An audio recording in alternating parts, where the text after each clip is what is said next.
Okay, Virgo and Virgo rising. So all of this Aquarius energy is in the house of health and well-being for Virgos and Virgo rising. Well, I'm going to just say Virgo rising. It's easier. And so you could be dealing with a health issue.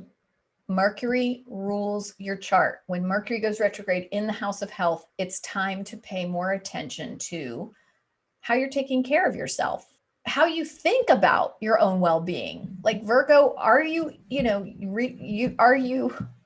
a place where you think you are superhuman?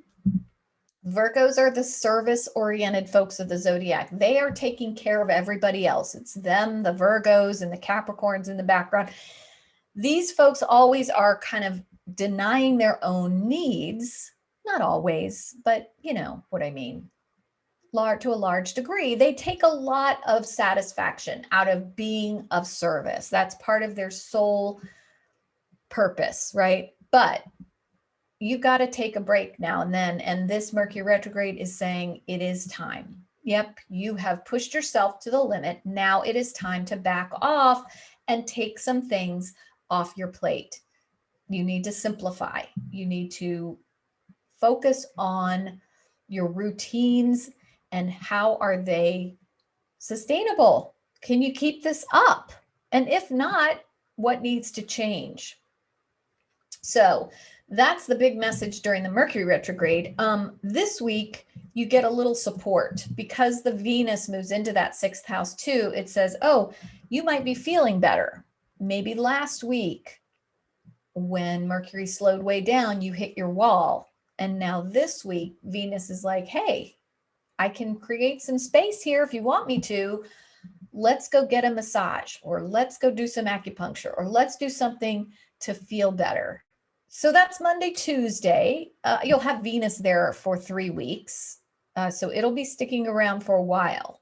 In fact, because that Venus and it coincides with the Mercury retrograde, Virgo, I would use this whole 3-week period to take better care of yourself, to revisit health regimens and revisit practices. And this would be also contemplative practices that will nourish you, body and soul.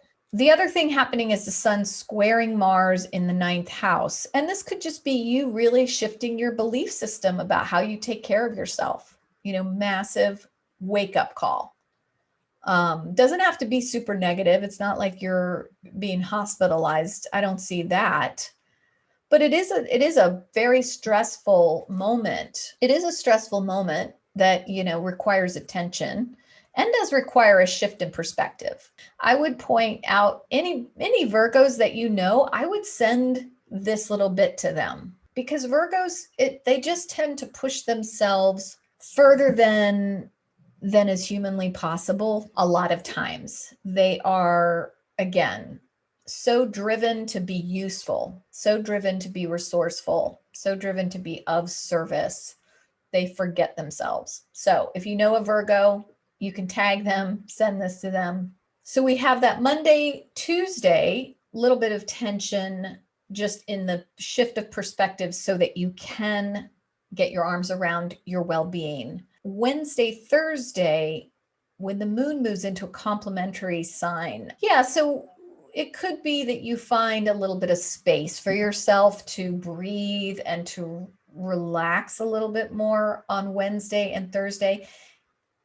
It's definitely you making decisions about your health Wednesday, Thursday. I've said that those are 2 days that are kind of tense because the moon makes these square aspects to all the Aquarius. But for you, Virgo, it could be that you're making decisions and doing it. You're like, you know what? Enough is enough. I'm actually going to get out and take care of myself. And I know we're all quarantined and whatnot, but there are ways you can do some things.